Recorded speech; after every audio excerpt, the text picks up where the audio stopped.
This show has kind of come to me because I am in my own journey of really waking up to so many of the tactics that are used by abusers, frankly, who have decided in their hubris or whatever, the way they were raised, or in just their attempts to manage their images, that using God as a shield, using him as a weapon is their best bet. And this is incredibly powerful. It's incredibly destructive. I have learned about these tactics and this type of person the hard way in the classroom of life. I come from a very traditionally Catholic family. I went to a traditionally Catholic college, like super traditionally Catholic college. I just have grown up in like very tight-knit conservative Republican communities. I worked on Capitol Hill. I've worked in different nonprofit spaces in the conservative world. So my whole life, really, my whole resume at the very least, has been deeply connected into these types of communities. And for so long, I did not see all the problems. I definitely saw some problems, but I did not see it the way I do now, which is that many, many, many of these institutions, these churches, these places, these towns, these families are using God as both a weapon and a shield. And it's something I want to touch on, with case studies. And unfortunately, and also fortunately for the show, but unfortunately for human history, there is no shortage of examples of stories where God was weaponized and turned into someone he is not, so that abusers could excuse their behaviors and manipulate and control and inflict pain, and at the same time garner adherents, garner aiders and abettors, because no one's going to challenge a man or a woman who God has put in that position to do what they're doing. So, with that said, the main dilemma I want this show to address is not just to talk about these things, because I think that would be kind of scandalous. The fact that these things have ever happened is scandalous. So the goal of the show is to reach a group of people who, maybe like me, are struggling with reconciling what is actually good and true and what is not. And really trying not to throw out the baby with the bathwater, not wanting to throw away the truth, not wanting to throw away God just because so many of his representatives in my life and maybe in yours have been diabolically evil. And this crisis, I think at the end of the day, comes down to the compounding of the problem with pain. And we talk about the problem with pain, it's been studied and discussed for centuries. It's the number one cause of agnostics or atheists, is that people cannot reconcile, understandably, the magnitude of suffering and pain in this world with the possibility of a good and loving God. They can't see how those two things can coexist. And so it's called the problem of pain. It's something that a lot of people struggle with. I've definitely struggled with it in my life. What this show aims to expose and then show it for what it is, so that we can then talk about who God really is and what truth really is the problem of pain caused by people who are using God. And it's really blasphemy at the end of the day. But it certainly makes anyone who's already struggling with the idea of a good God, it pretty much seals the deal for them. And we see this now in leaps and bounds, just a godless people. And I think, a lot of it is other reasons. But I would argue that much of the scandal surrounding relationship with God, certainly with religion and with church, is that there have been many, many, many diabolically, mentally ill villains, for lack of a better word, who have used God as their tool to manipulate and abuse. So that's the goal. That was way more long-winded than it needs to be. I will not do this every episode. I just want to give people a sense of what the show is doing. It is not to just talk smack about Christians. There are so many issues in the godless world. There are so many issues on the left. I come from a conservative background. I'm now kind of like a grumpy moderate. I don't even know anymore. The point is, this is relating to me because this is where I come from, and these are my people, so to speak. And so I'm hoping that this is perhaps a wake-up call for some people who are either perpetrating, which I doubt, or stuck in that type of a world. More likely than not, it is for people like me who have survived but are still reeling from the PTSD, frankly, and the confusion that coming from a world like that will cause, especially for your faith life. So I am going to get into it a little. I want to first say, before I talk about myself, every single episode is going to feature a different non-alcoholic drink. This is something that my sister and I started when we had our earlier podcast. I am a recovering alcoholic. I've been alcohol-free for a little over 4 years. So yes, each episode is going to have a different non-alcoholic drink featured. It can be anything from a juice to a seltzer. This happens to be a THC-infused drink. I'm going to be honest with you. I tried these last night. They're from a company called Cali Sober, which is technically what I am. It's where you flirt with Mary Jane here and there, but you don't drink alcohol. There are mixed reviews on that. There are a lot of people, especially in the AA world, who would say that if you are imbibing it in anything that alters your brain, that you're not sober, because obviously you're not sober if you're high.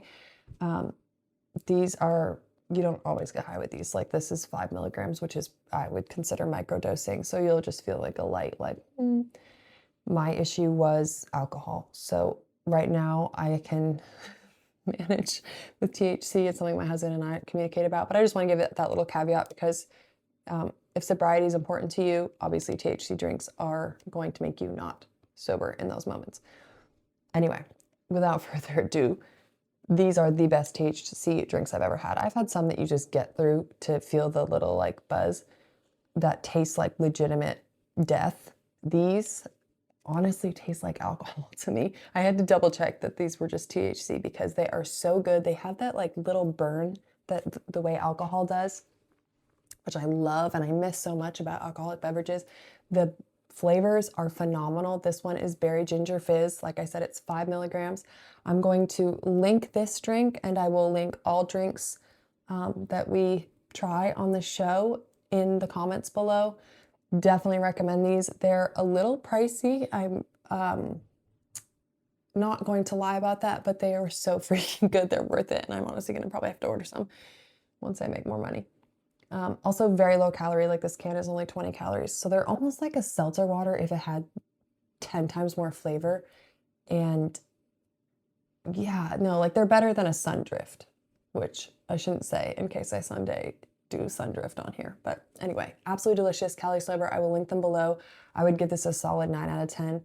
I'm only drinking half a can tonight. I split with my husband because I need to be able to get this whole episode done and not be I don't know, just don't want to take any risks. Okay, so first I'm going to take a sip of this because I've been talking too much. Little background on me, just a little. I'm not going to go into my whole story because that's just too much. But I, like I said, come from a conservative background, come from a big family. I worked on Capitol Hill as a speechwriter. I worked for a bunch of nonprofits. I'm definitely one of those people that what you see is what you get. I'm going to be so honest with you. And I originally didn't think I was going to say this, but the reality is there are a lot of people who don't want me doing this show and who don't like me talking at all. And they come from the worlds that I've been in before, mostly the alumni community from the college I went to that really, really don't like me. They want women that, are demure and cooperative and listen to their husbands and all that. And they certainly don't like women who say the things that I say. So, and they'll have all sorts of reasons for why that's the case. And they have said they've accused me of everything from a lot of different things, but including grooming my husband because he's younger than I am. So, I've heard it all. And the reason I say all this is because the likelihood that someone from these camps is going to, at some point, if the show were to take off, and I know it seems silly to say it right now because it has 400 followers, but I'm saying it now because the likelihood that someone someday is going to say they have dirt on me, and the likelihood that that dirt is probably true, is high. Now, some of what they're saying is like ludicrous. I didn't groom my husband. He was 20 when I met him. But I'm sure I've used derogatory terms. I'm sure I've said things that weren't smart to say. I can think of some off the top of my head. I'm not going to just dump them right now. But the reality is, yeah, some of it probably is true. And it won't work to silence me because one, I just refuse to be silenced. And two, I'm just being honest with you now. If that is the kind of thing, if it comes out in a year, deeply offends you, just beware that I probably have said some bad words in jest, which I'm not necessarily defending, but yeah. Okay, I'm going to leave it at that. Enough about me. We can talk more about me another time if it comes up. I feel like at times my story and how it relates to this will come up. The reality is that at the end of the day, the life I've lived has led me to a point where this is something that matters deeply to me. It's personal to me. It isn't just like, oh, this is fascinating. It is fascinating. Absolutely. I am so intrigued by the gift and the mystery of free will and what people decide to do with it. But today, we're going to just jump right in. The formula. I've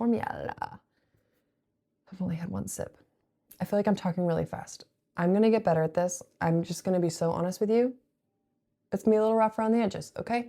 And again, not for everyone. I will be so happy if this eventually gets some views. Right now, I'm expecting it to be probably one of my sisters and maybe Phil. Maybe not. Okay, so the formula for this show is going to be every week is going to be a case study where we talk about a different crime, ultimately, that has happened either in a church or a cult or just some God-centered crime that has been committed. And the reason we're doing this is because it is important to bring these things to light and to expose what has been done and how it was done, because only when we call these things out, only when we identify the specific tactics being used, the specific ways of manipulating, can we say, aha, and be the wiser for the next time. And one thing that's very important to note is that these systems continue, and I've seen this. I've worked in places that were the fallout, were the rebirth of other places that had crumbled due to sexual scandal, Christian places. And I've worked in the ground up rebuilding of the aftermath of that type of a situation. And the exact same culture has been protected. The abusers have been protected. The victims have been silenced.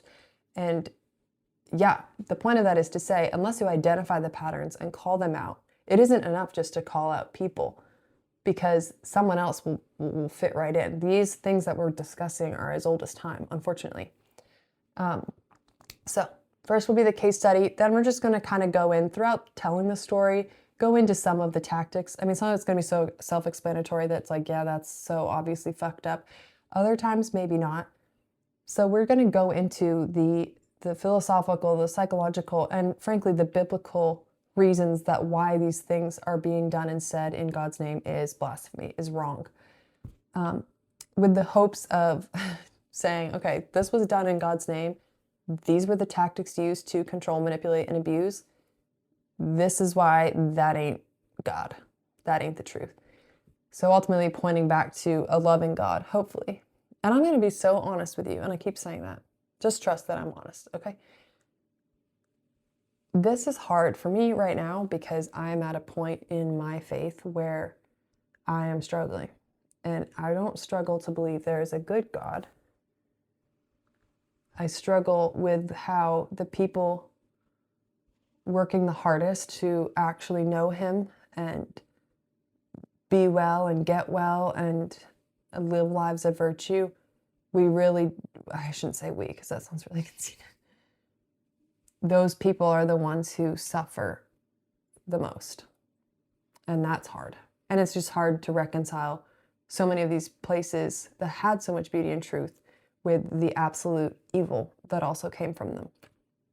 So all this to say, I'm also on a journey. I have by no means arrived to a place of complete conviction.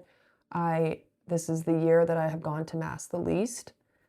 And I have a hard time being in church because there's just a lot of trauma and so many ways in which church and religion was used to defend abuse. So today's episode, if you're just now tuning in, you don't need to worry about anything that I've talked about prior, and I really hope this is still filming. Today's episode is about the Duggars. Now, they've done a lot of talking about their life on their own. They obviously, well, I shouldn't say obviously, not everyone has seen their show. They became famous on TLC's 19 Kids and Counting. I think it started out as 17 Kids and Counting, and then 18 Kids and Counting, and then they had the 19th. So it was 19 Kids and Counting. It was on air from like 2008 to 2015, I believe. And you can imagine the premise of the show is that there are 19 kids. These parents, they're this kind of like fundamentalist Christian religion. It was called the IBLP. It's the Basic Life Principles. It is a non-denominational Christian organization that was founded by Bill Gothard. There are multiple controversies linked with this belief system. They taught an umbrella of protection where children and wives must show absolute submission to the father and the husband. There were a lot of abuse allegations about Bill, the founder. He actually resigned in 2014 following dozens of sexual harassment and abuse allegations. So obviously that's important to note. They also promoted blanket training, which is physical discipline of infants. Obviously extremely strict modesty rules, floor skirts, that type of thing. So the show is really interesting because I think people were just fascinated by that many children. And that's its own conversation, and I would like to have it more in depth someday. But, you know, my whole life I was raised to believe like the more children you have, the better. And there was very little emphasis on the conversation of quality of life, not just materially, but emotionally, mentally, relationally, in having that many children. It was just like you had as many as you could. And I was one of 6 kids. I am one of 6 kids. When I went to college, people would like laugh at that. Like 6 kids was small. That was a small family. I knew families with 9, that was probably the average. 11 was super common. There was one family that had 17 kids. And it took a really eye-opening experience for me to be like, this is fucked up. Because you're taught you're not to have sex. The only way to not have children, to procreate, is to not have sex when you're fertile. But there are some people, some traditional, more fundamental Christians and Catholics, Protestants. When I say Christians, I mean Protestants, but Christians, Protestants, Catholics. Like there is no reason grave enough, basically, to not get pregnant. And so they just have these babies back to back to back. And it took an experience in my husband's hometown with, I'm not going to say who it was, but there was a baby in his hometown on his family's property, and she was maybe 1.5, crying her head off, wearing this little dress, no shoes. And my husband picked her up, and she was covered in her own feces because she was not wearing a diaper. And she was not her family's youngest. She was one of 14 or 15, and there was a baby younger than her. And that was the first time I was like, maybe this whole popping out as many kids as possible is not what we've made it to be. Be fruitful and multiply, but like be responsible. We are meant to be stewards of God's creation. And I'm going to get into this. We're going to talk about this a ton on this show. When you come from a social system where women and children are not valued at the same level as men, which is really all of these that we're going to talk about. Almost every single last one of these fundamentally does not believe women have the same value as men, which is completely unbiblical, completely in contradiction, at least with the Catholic faith. I don't know about a whole lot of other religions. I'm Roman Catholic. Probably should have mentioned that. I guess I did. The point is, you pop out all these kids because they're like, there's social status in it. It's a power move. It's also biblical responsibility. So you're checking off all the boxes for getting to heaven. Lots of things we could touch on there. Let's go back to the Duggars. There were a couple different scandals that evolved in addition to people just right off the go being like, this is crazy, these people are having too many kids. Their dad's name is Jim Bob. He had some just weird freaking ways of dealing with his daughters. And I mean, you could tell from the show, which was obviously, you know, a show, that this guy had problems. But Michelle was having babies pretty old. I think she was in her 40s when she had the youngest. I would have to verify that. In 2015, which I believe was the last year they actually did 19 Kids and Counting, this report surfaced that the eldest son, Josh Duggar, had molested, I believe it was 5 underage girls, including 4 of his sisters between the years of 2002, 2003. So I believe he would have been about 12 or 13 at the time. So these reports come out in May. And then in August, there was the Ashley Madison, the affair website data breach, where all these names came out. And it was revealed at that point that Josh had been unfaithful to his wife, Anna. And it was also revealed at that time that he had a serious porn addiction, because the juice that came out on the Ashley Madison data breach indicated some of his kinks, and they were clearly porn informed. He comes out in 2015, Josh, and he claims that he had sought forgiveness and he was healed. He had gone to faith-based counseling, and he had been to a program at a reform center that was called Reformers Unanimous. His parents also went on the record stating he had undergone a long journey toward wholeness. So we're supposed to believe the same year we find out he was groping kids at 12. He's also having an affair and is a porn addict. We are supposed to believe the narrative that he's all better, okay? Don't worry about it. Well, fast forward, and the wheels of justice move way too freaking slowly for my liking. In April of 2021, Josh was arrested for receiving and possessing child sexual abuse material. It's called CSAM, kiddie porn. This is going to get like kitty corn is what I should say. YouTube's going to block my video from ever seeing the light of day. So he was found guilty in December of that year, and he was sentenced in May 2022 to 12 and a half years in a federal prison. He is currently serving that sentence in Texas. Now, here's the juice. His parents have stood behind him. They continue to back him. His wife has famously, infamously backed him despite the fact that they have, I believe, 7 children together who are still all minors. After he was convicted, Anna, his wife, said, there's more to the story. Well, let's talk a little bit about, I'm not going to go into too many details, but a little bit about what he was arrested for. The prosecutors on the case, based on the evidence given to them by detectives, said, distressingly, the market for child porn has continued to grow, sentencing, and become more depraved in recent years. The depravity is evident. As noted, Duggar sought out images and videos depicting prepubescent minors being subjected to sadistic and masochistic abuse, which is obviously horrifying. Someone on the case, I believe it was one of the detectives who had to actually look at what Josh had in possession, said it was the worst of the worst, which when you're talking about someone who probably looks at a lot of child sexual abuse material for their job and they're saying this is the worst of the worst, that's it's pretty bad. This is the last detail I'll give on this. One of the videos that Josh had downloaded was called Daisy's Destruction, and it depicted the essay of an 18-month-old. So there is no limit to the depravity of people.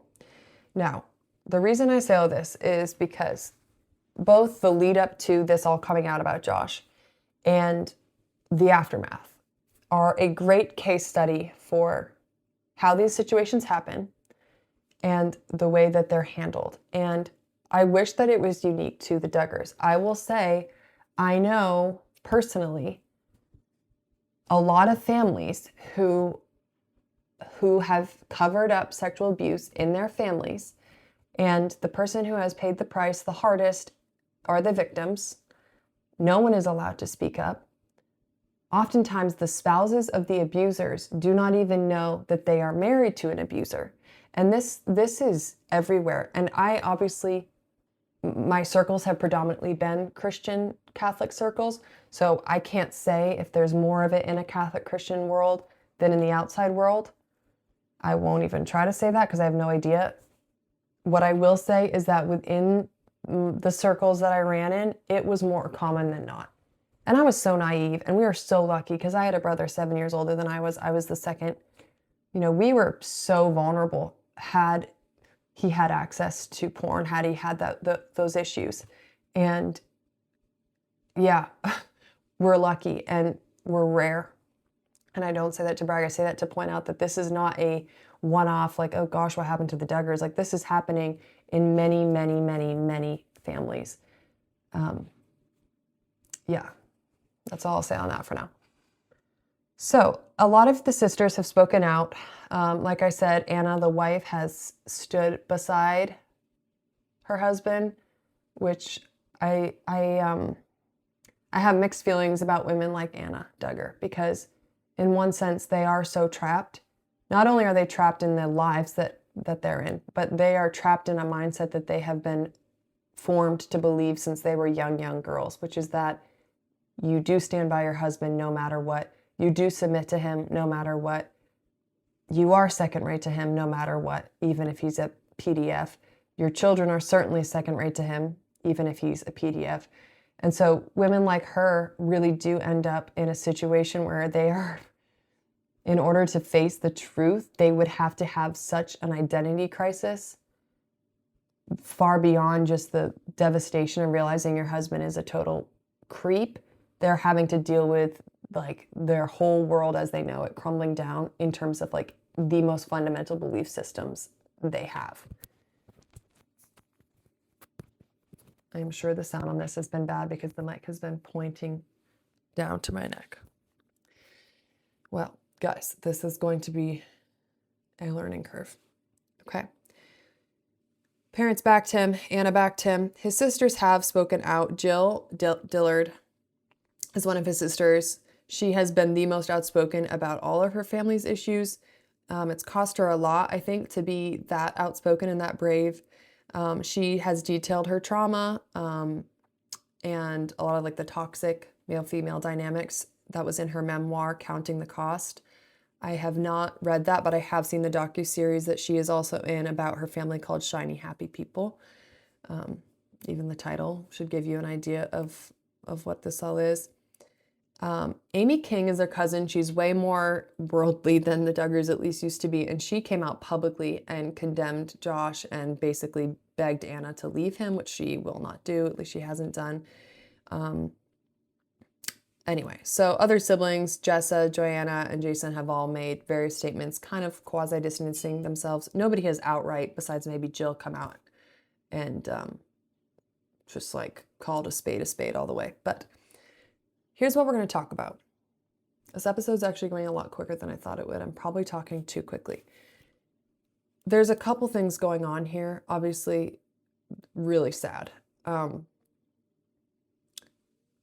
And I want to talk about them from like a personal experience perspective, but also that these are just objective realities, right? These are objective tactics used in a control-based, narcissistic, enmeshed, religiously abusive system. And I'm going to use system to cover anything. It can be a church, it can be an organization, a family, a school, a town, you name it. In these systems, shame is huge. Shame is the beginning and the end. And it is the number one tool to keep people in check, to keep them in line. And it isn't just, oh, you don't want to be embarrassed. You, from the go, from your first steps, are taught that there's heaven and there's hell, and good people go to heaven and bad people go to hell, and good people obey. They obey no matter what, and bad people disobey. That's the language used from the absolute jump. And then there's so much shame. There's so much shaming is what I should say. So much of the punishment is, you don't want to go to hell, do you? You know, that kind of a thing. So you're not given at a young age, and I'm not, it sounds like I'm making a sweeping statement about all Christian denominations, worlds, families. I'm not. I'm talking about systems in which control and abuse are rampant and God is used as the weapon, okay? Henceforth, that's what systems means. So you have all these extremely shame-avoidant shamed people who are experiencing several different trauma responses at once. The first is that because their social circles are limited usually primarily to their siblings and their parents, maybe it'll extend on Sundays to involve their church or sometimes their cousins. But their primary unit, and this was definitely the case for me growing up, was their siblings. And this is especially the case in a homeschooled environment. When you are at home, you don't go to school, especially if you don't play sports. And so your social circle, the people that are like checking you and making sure you're a good sharer and you're funny and you're likable, they're your siblings. So you're in this echo chamber of similarly raised people who are all shame avoidant, who have all been taught that sexuality is a huge no-no. It's not talked about, which is freaking weird when you realize these people are popping up babies left, right, and center. It's like you really can have 19 kids and completely fail at preparing your children for a world where sexuality is a thing, which, by the way, God created, okay? So there's so much shame all the time anyway. That's the base. You bring sexuality into the picture, and I'm not even talking about porn. I'm not even talking about like sexual deviance. I'm talking about just the gift of sexuality, puberty. And you have these systems that are so shame avoidant, so they're not going to go ask their parents. They're not going to ask them a damn thing. In fact, that's how a lot of these people find pornography. I know a girl who found porn because her brother had sexually abused her, and in order to figure out what was happening to her, she went on her family computer in the kitchen, did a little homework, and found porn. And that was the beginning of her porn addiction. That's super common. What was my point? So you have these people, with or without pornography, certainly greatly exacerbated if there's pornography involved. They don't talk about any of this stuff with their parents. They can't ask their parents questions. Their parents are not a safe space to bring up any vulnerability, really, most certainly anything revolving around sexuality or shame or sexual shame, okay? So that's off the table. So you have 12, 13, 14-year-olds, sometimes younger, with no safe place to go to process these things. They also have no social circle outside of their family unit. So you have all this suppressed shame, all this suppressed sexual energy. That's my dog. And you have like, picture the recycling sign. Everything is focused inward. And so, yeah, the amount of sibling on sibling sexual abuse in these communities is preposterously high. Like, I honestly know more, I'm not kidding when I say this, I know more families where there was sibling on sibling sexual abuse in the Catholic Christian world than not, which is horrifying. Okay, here's another reason why there's so many problems with this. Mikey, lie down. Oh, it's Marcus. Hold on.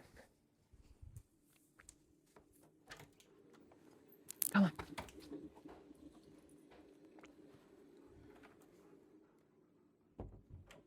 Lie down.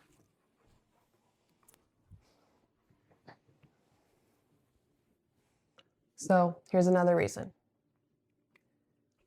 Like we talked about earlier, in these families that are male-centric, this is the point my sister brought up to me. In male-centric systems, the attention, affirmation, affection from males is a higher currency level than that from females, which is the whole pick-me thing I've talked about before on Instagram. Like, it creates, when you have a system where men are the priority, women are sub-men, I won't say subhuman, but they're sub-men, which means they are less human than men, then this is why there's so much emphasis on cooking and cleaning and full face of makeup. It's because if you're sub-men, you have to then give them a reason to choose you, because you're sub-rate. Just by being a woman, you're sub-rate. Even if you're their wife, maybe especially if you're their wife, you're sub-rate. So you're a commoditized, and now this has been romanticized by Instagram influencers and magazines like Evie, where it's like, oh, the milkmaid dress. We've turned it into a brand and a style to be the demure housewife. And it's so dangerous, in my opinion, because we're teaching young girls that it's this like fab fit, like fashion statement. Meanwhile, are there happy stay-at-home wives? Absolutely. Is there anything wrong with that fundamentally? Absolutely not. In fact, there is some truth in this whole idea of traditional gender roles.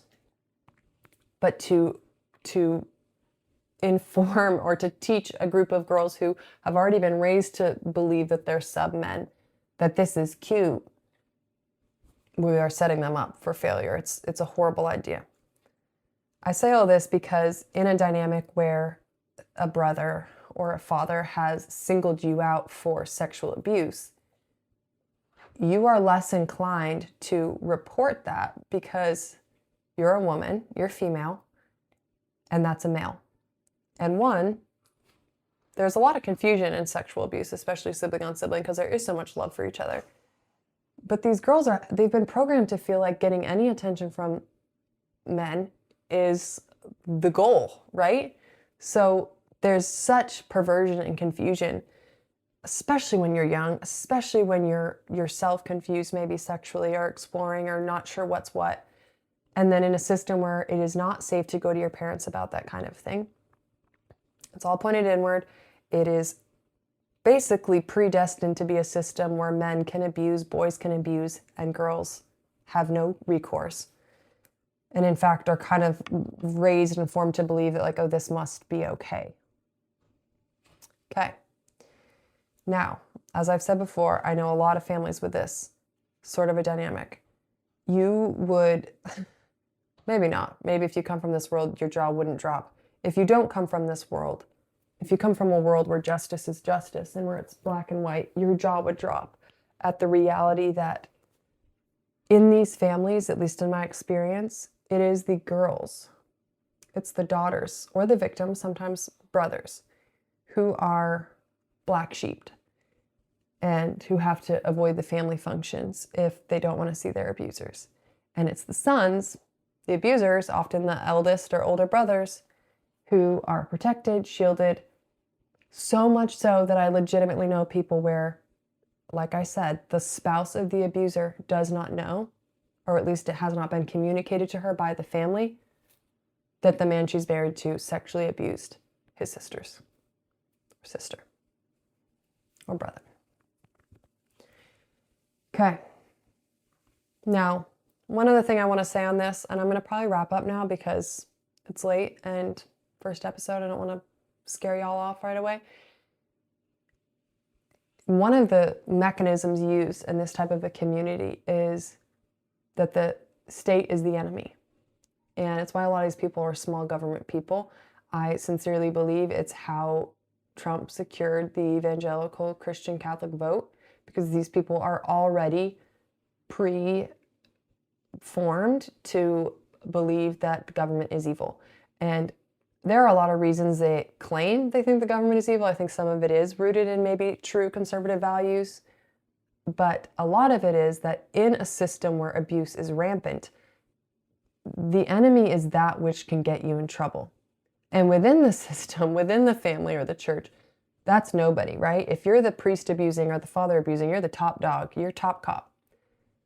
Which is why the state represents the greatest threat to your system, because the state has laws against pedophilia, against rape, against child abuse, against child neglect. And if you'll notice, this happens a lot in these systems. When someone gets caught, they are backed by the crowds. And it's often the victim or victims who stand alone. And they will use that community, that system will use that as their, like, see, like, they have nobody. Like, this guy's got all the friends. And it's like, that's textbook 101 cult and textbook 101 abusive dynamic. It is never the victims that have the backing, almost ever. And we see that with the Epstein files. I mean, these women have been screaming from the rooftop for years about the abuse that they suffered. And it's just now finally all starting to come out. I mean, it took the files for there to be the outrage that these women have been calling for years. An example of this idea that the enemy is the state would be the Waco, Texas controversy. Now, obviously, I think the government, I think they've acknowledged that they like really, screwed the pooch on that one. But women and children voluntarily lost their lives. And I say voluntarily loosely. They were absolutely manipulated because they so believed that the government was the enemy that they did not leave the house where they were all held up to freedom. They instead died in the home with whatever his name was, the head of the Waco cult, and it was burned to the ground. Lots of issues there. I feel like I had another point to make, but the main point I want to leave with is, and I promise I'm not feeling this at all, I'm just, I think, a little nervous. Yeah, control-based, this is what I wanted to say. One of the number one tactics, and you'll see this, you ask anyone who's left a system like this, one of the number one tactics that will be used is to morally alienate people. And particularly people who are calling them out, who are challenging them. I've had this happen to me at jobs. For whatever reason, it only ever happens at the Christian jobs, not normal jobs. Corporate gets a lot of bad rap, but I think at least they have HR in corporate businesses. You're okay. You're such a good dog. What was I saying?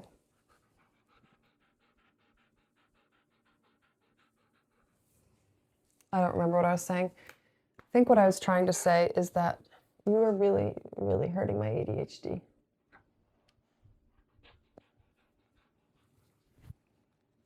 What was I saying? Oh, morally annihilate. So they will morally annihilate people. And the way that they do this is anyone who steps out of line, and that's very loosely defined, stepping out of line is very loosely defined. Anyone who does that, excuse me, I have to let Marcus out. Someday I'll have like a real office and it will be in a real building. Mikey, lie down. I'm not gonna let you hurt you. The sheep are at the base, right? They're the people that just follow and it's righteous and it's duty. And like, even after they've admitted that someone, and I've had this happen at so many jobs where like when the perpetrator isn't in the room, they'll agree like, oh yeah, that's messed up. The second the perpetrator enters the room and you stand alone and you look like an idiot because no one's there to back you. That happens all the freaking time. And that's a deliberate tactic of the perpetrators, is to do what we see now happening with Candace, where it's like, she's a demon. She's evil. Anyone who is thinking these things is demonic. Anyone who's challenging the narrative we've been told is demonic. Anyone who's questioning Israel's anti-Semitic, what have you. And you end up in a system where the people who are afraid, who don't want to be judged, who don't want to look like they have the spirit of a demon, or who are stepping outside of biblical authority of their pastor, it scares them. Now, it won't shut up the people that have already sniffed it out. It won't shut up me. It won't shut up Candace. It won't shut up so many of you who have woken up and seen the light of day. But it is an incredibly powerful tactic for keeping anybody who was sort of starting to scratch their head and wonder, keeping them in the pew, keeping them in line, because they do not want that level of moral annihilation and alienation. And it's because it's been ingrained in them since they were knee-high to a grasshopper. You obey. Righteousness is in obedience. You are not the authority. The authority is the priest. The authority is the father. The authority is the husband. And so, yeah, you jump on the bandwagons. And I sincerely believe that's why cults have so much power over people, is because they go right for the meat of it, which is you're standing before God, the state of your soul, the state of your sanity. And it's scary. It's not easy opposition. It's like really scary, especially when you consider these people family or friends. Okay, I'm going to stop talking now because I could talk about this all day long. I am so grateful if you got to the end of this. If you didn't, I completely understand. I'm really excited to be here. I do want to say that this is going to get more streamlined. I didn't even run through the script. It isn't a script. It was just an outline. So I just want to assure you that it will be a little bit more fine-tuned eventually. I kind of wish there was someone else here so we were talking more conversational, but we'll get there, okay? But thank you for being here. I'm honestly just, I can't believe there's already some subscribers and some followers. It's just like super humbling. And I'm grateful that there are other people, like it's unbelievably encouraging that there are other people on this journey to truth and goodness and beauty and God as he says he is. I didn't get into that, but we will talk next time more about the biblical reasons this kind of a thing. I mean, some of it is obvious, like, yeah, you don't freaking touch your sister sexually, but some of what Jesus had to say and some of what the Old Testament shows us about how this type of abuse is demonic. All right, we will see you hopefully next week. Thank you so much for watching or listening. And if you have any questions or ideas or stories that you think would be good to discuss on this, feel free to DM me at bubba.bosco on Instagram. You can also message the Unflocked Show Instagram. And yeah, I'd love to hear from you.